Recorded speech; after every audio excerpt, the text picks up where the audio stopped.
بسم اللہ الرحمن الرحیم۔ السلام علیکم۔ بیوی جہیز میں اپنے ساتھ پیٹی لائی۔ اس پیٹی کے پاس بیوی کسی کو بھی نہ جانے دیتی۔ ایک دن ملازمہ مجھ سے بولی، صاحب میں اس گھر میں کام نہیں کروں گی۔ میں نے وجہ پوچھی تو پیٹی کی طرف اشارہ کر کے چلی گئی۔ اسی طرح 4 ملازمہ کام چھوڑ کر چلی گئی۔ ایک دن میں نے اس پیٹی پر چائے گرا دی اور اسے صاف کرنے لگا تو بیوی ڈر گئی اور مجھے اس پیٹی کے پاس سے ہٹا دیا۔ میں سمجھ گیا کچھ گڑبڑ ہے۔ جب ہی بیوی کو ہٹا کر زبردستی وہ پیٹی کھول کر دیکھی تو جان نکل گئی کہ اس پیٹی کے اندر میں خود بہت ہی سنجیدہ اور سلجھی ہوئی طبیعت کا مالک تھا۔ اس لیے میں چاہتا تھا کہ میری بیوی بھی سنجیدہ طبیعت رکھنے والی لڑکی ہو۔ اماں نے رشتہ داروں میں کافی ساری لڑکیاں دکھائیں پر مجھے کوئی ایک بھی اپنے لیے پسند نہیں آئی۔ بہت ہی مشکل سے دور کے رشتہ داروں میں سے ایک بہت ہی اچھی لڑکی مجھے پسند آ گئی، جو کہ میری ہی مرضی کے مطابق سنجیدہ طبیعت رکھنے والی لڑکی تھی۔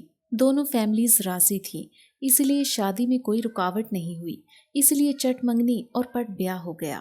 اتنی خوبصورت، پیاری اور سنجیدہ طبیعت رکھنے والی بیوی کو پا کر میں اپنی زندگی میں بہت ہی خوش تھا۔ میرا تو دل بس یہی چاہتا تھا کہ میں سارا دن اپنی بیوی کو دیکھتا رہوں اور ساری رات اس کے ساتھ پیار بھری محبت کی باتیں کرتا رہوں۔ میں نے اپنی بوڑھی ماں کے لیے، کیونکہ ایک ملازمہ گھر میں پہلے سے ہی رکھی ہوئی تھی، اس لیے میں نے اپنی بیوی کو گھر کا کوئی بھی کام کرنے کے لیے منع کر دیا تھا، کیونکہ میں نہیں چاہتا تھا کہ وہ کوئی کام کرے اور ذرا سی بھی دیر کے لیے میری نظروں سے اوجھل ہو۔ میں ہر وقت اپنی بیوی کو اپنی نظروں کے سامنے دیکھنا چاہتا تھا، پر وہ بہت ہی سگھڑ لڑکی تھی۔ وہ گھر کا ہر کام خود کرنا چاہتی تھی۔ وہ ملازمہ کو اکثر چھٹی دے دیا کرتی تھی اور گھر کا سارا کام خود کر لیا کرتی تھی۔ میرے لیے لذیذ کھانے بنایا کرتی تھی اور اماں کا بھی خود خیال رکھ لیا کرتی تھی، پر اس کو ان سب کاموں میں کافی وقت لگ جاتا تھا اور وہ اسی طرح کافی وقت مجھ سے دور رہتی تھی۔ مطلب کہ وہ باورچی خانے میں اور میں اپنے کمرے میں رہتا تھا، اور میں ایسا بالکل بھی نہیں چاہتا تھا۔ میں اکثر یہی چاہتا تھا میں جب بھی اپنے کمرے میں موجود ہوں تو میری بیوی بھی میرے ساتھ ہی رہے۔ میری بیوی کیونکہ ایک غریب گھرانے سے تعلق رکھنے والی لڑکی تھی تو اس نے جہیز میں کوئی خاص سامان نہیں لایا تھا۔ اس کے جہیز میں بس ایک پیٹی ہی تھی جس کا وہ بہت ہی اچھے سے خیال رکھتی تھی۔ اس کو خود ہی صاف ستھرا رکھتی تھی۔ جب بھی ملازمہ گھر کی صفائی ستھرائی کرتے وقت اس پیٹی کی صفائی کرتی تھی تو میری بیوی اکثر اس کو کہتی تھی کہ میں اپنی چیزوں کا خود ہی خیال رکھوں گی، آپ باقی گھر کا کام کر لیا کرو۔ میں اکثر یہی سوچا کرتا تھا کہ غریب گھرانے سے آئی ہے، اسی لیے چیزوں کا اچھے سے خیال رکھتی ہے، ورنہ امیر گھر کی لڑکیاں تو کسی چیز کی کوئی قدر ہی نہیں کرتی اور ہر چیز ملازموں کے آسرے پر چھوڑ دیتی ہیں۔ پر میری بیوی ایسی بالکل بھی نہیں تھی۔ 1-2 بار تو میں نے خود ہی اپنی بیوی کو ملازمہ کے ساتھ کافی غصہ کرتے ہوئے اس کو ڈانٹتے دیکھا تھا کہ جب وہ ملازمہ میری بیوی کی جہیز میں لائی ہوئی پیٹی کی صفائی کر رہی تھی، کیونکہ میری بیوی کسی کو اس پیٹی کو ہاتھ تک نہیں لگانے دیتی تھی۔ اس کے اپنے جہیز کی چیز تھی، اس لیے میں بھی اس کو کچھ نہیں کہہ پاتا تھا کہ اسی کی چیز ہے، اس کی جو مرضی ویسا کرے، پیٹی کی خود صفائی کرے یا ملازمہ سے کروائے۔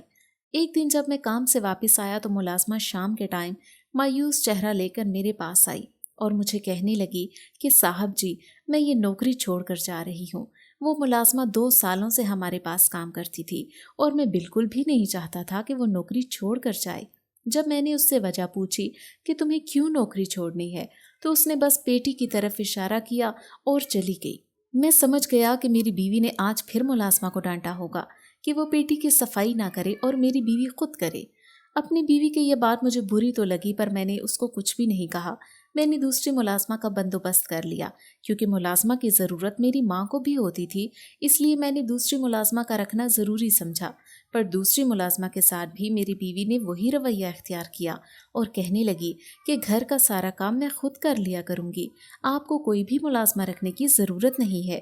میں نے بھی سوچا کہ اگر میری بیوی گھر کا سارا کام خود ہی کرنا چاہتی ہے تو مجھے کیا ضرورت ہے ملازمہ رکھنے کی، تو میں نے بھی فکر کرنا چھوڑ دی۔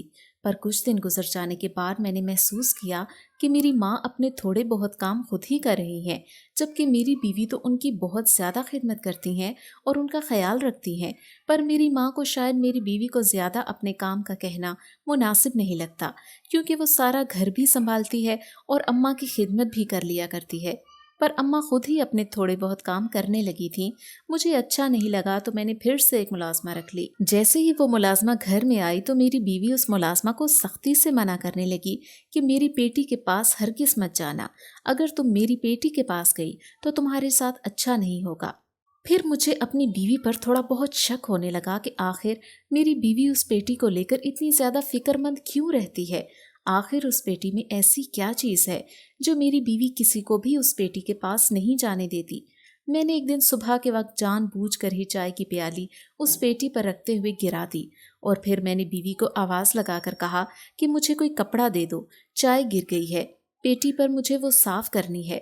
جیسے ہی میری بیوی نے یہ بات سنی تو اس کے چہرے کا رنگ اڑنے لگا۔ میں نے اس کے چہرے کے تاثرات محسوس کر لیے تھے، اور وہ مجھے کہنے لگی کہ نہیں نہیں، رہنے دیجئے، میں خود ہی صفائی کر لوں گی۔ پر میں نے اس کو زبردستی ہی روکا اور کہا کہ یہ صفائی میں خود ہی کروں گا، کیونکہ چائے مجھ سے گری ہے تو تم کیوں کرو۔ جب میری بیوی یہ بات ماننے کے لیے راضی نہیں تھی تو میں سمجھ گیا کہ اس بیٹی میں ضرور کچھ نہ کچھ ایسی چیز ہے جو میری بیوی مجھ سے چھپانا چاہتی ہے۔ میں نے اپنی بیوی کو زبردستی دور کر کے فوراً ہی اس پیٹی کا دروازہ کھولا تو مجھے اس پیٹی میں کافی سارے تعویذ نظر آئے۔ یہ دیکھ کر میں حیران رہ گیا، میری بیوی اتنے سارے تعویذ مجھ پر استعمال کرتی ہے، مجھے تو یقین نہیں آ رہا تھا۔ مجھے تو اپنی بیوی بہت ہی اچھی اور سنجیدہ طبیعت کی لگتی تھی۔ اتنا بڑا خود کے ساتھ دھوکہ دیکھ کر میں حیران اور پریشان ہونے لگا۔ میں نے اپنی بیوی سے سوال کیا کہ تم نے آخر مجھ پر اتنے تعویذ کیوں استعمال کیے ہیں؟ تو میری بیوی نے مجھے کہا کہ یہ تعویذ آپ کے لیے نہیں بلکہ میرے لیے ہیں۔ تو مجھے بات کچھ سمجھ نہیں آئی، تو میری بیوی نے مجھے بتایا کہ میں شادی سے پہلے میرے ساتھ کچھ مسئلہ تھا۔ میں نے جب وہ مسئلہ پوچھنا چاہا تو اس نے مجھے کہا کہ جب میں کالج میں پڑھتی تھی تب ہمارے کالج میں کافی پرانا ایک برگد کا پیڑ تھا۔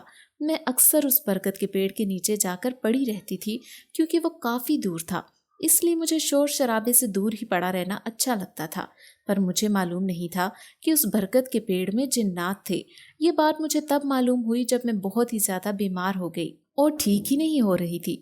کافی ڈاکٹروں نے تو مجھے لا علاج کر دیا تھا، جب اماں نے ایک محلے کی خالہ کے کہنے پر مجھے ایک عامل بابا کے پاس لے گئیں۔ انہوں نے مجھے کہا کہ تمہیں جنات کا اثر ہو گیا ہے، اور انہوں نے ہی مجھے یہ تعویذات خود پر استعمال کرنے کے لیے دیے تھے۔ ان تعویذات کے استعمال کرنے کے بعد ہی تو میں ٹھیک ہوئی، اور یہ تعویذات مجھے مزید 2 سال تک استعمال کرنے ہیں۔ اس عامل بابا نے مجھے یہ بھی کہا تھا کہ یہ تعویذ مجھے کسی کو بھی نہیں دکھانے اور اکیلے میں ہی استعمال کرنے ہیں، کیونکہ اگر ان تعویذات کے بارے میں کسی کو معلوم ہو گیا تو یہ اپنا اثر ختم کر دیں گے۔ اسی لیے میں اس بیٹی کے پاس کسی کو بھی نہیں آنے دیتی تھی۔ میں نے جب اپنی بیوی کی ساری بات سن لی تو مجھے اس پر یقین آ گیا، اور میں نے اس کو کہا کہ یہ بات تو مجھے بتا سکتی تھی۔ اس نے مجھے کہا کہ مجھے ڈر لگتا تھا اگر میں ان تعویذات کے بارے میں کسی کو بتا دوں گی تو آپ لوگ سب مجھے غلط سمجھو گے، اور ایسا سمجھو گے کہ یہ تعویذات میں آپ پر ہی استعمال کرتی ہوں، جیسے کہ ابھی تھوڑی دیر پہلے آپ نے سمجھا تھا۔ پر میں نے اپنی بیوی کو کہا تھا کہ مجھے تم پر اپنے سے بھی زیادہ یقین ہے۔ میاں بیوی کا رشتہ تو جڑا ہوتا ہی یقین کے بلبوتے پر ہے، اگر یقین ہی نہ ہو تو وہ رشتہ ہی ختم ہو جاتا ہے۔ اس کے بعد میں نے اپنی بیوی کی اس بیٹی کی خود حفاظت کرنا شروع کر دی، کیونکہ میں اپنی بیوی کو کسی بھی صورت میں نہیں کھونا چاہتا تھا، اور میری بیوی نے کہا تھا کہ اگر یہ تعویذات میں استعمال نہیں کروں گی تو میری طبیعت پھر سے بگڑ جائے گی اور ضرور مجھے کچھ ہو جائے گا۔ پھر میں نے فیصلہ کر لیا تھا کہ جب تک میری بیوی یہ سارے تعویذات استعمال نہیں کر لیتی تب تک میں گھر میں کوئی بھی ملازمہ نہیں رکھوں گا، اور گھر کے سارے کام خود ہی بیوی کے ساتھ کروا لیا کروں گا۔ 2 سال گزر جانے کے بعد جب سارے تعویذ ختم ہو گئے تو میری بیوی میرا بہت ہی شکریہ ادا کر رہی تھی اور کہہ رہی تھی کہ اگر آپ میرا ساتھ نہ دیتے اور مجھ پہ یقین نہ کرتے تو یہ 2 سال میں بہت ہی مشکل سے گزارتی، کیونکہ یہ سارے تعویذ مجھے سب سے چھپانے پڑتے۔ آپ کا یقین ہی ہے جس کی وجہ سے میں نے یہ 2 سال آسانی کے ساتھ یہ تعویذ استعمال کیے ہیں۔ اگر آپ مجھ پر یقین نہ کرتے اور ایسا سمجھتے کہ یہ سارے تعویذات میں نے آپ پر استعمال کرنے کے لیے کیے ہیں تو میرا گھر ہی اجڑ جاتا اور ہم دونوں میں کتنی غلط فہمیاں پیدا ہو جاتی۔ میری بیوی میرا شکریہ ادا کر رہی تھی۔ اس کے بعد میری بیوی بالکل ہی ٹھیک ہو گئی تھی اور میں نے اپنی بیوی کے لیے ایک نہیں بلکہ 2 ملازمہ رکھی تھی جو سارا دن اس کی خدمت بھی کرتی تھیں اور اس کے گھر کا سارا کام بھی کرتی تھیں، اور میری بیوی میری خوشی کے لیے سارا دن میرے ساتھ میرے سامنے بیٹھی رہتی تھی، جسے دیکھ کر میرا بہت ہی دل خوش ہوتا تھا۔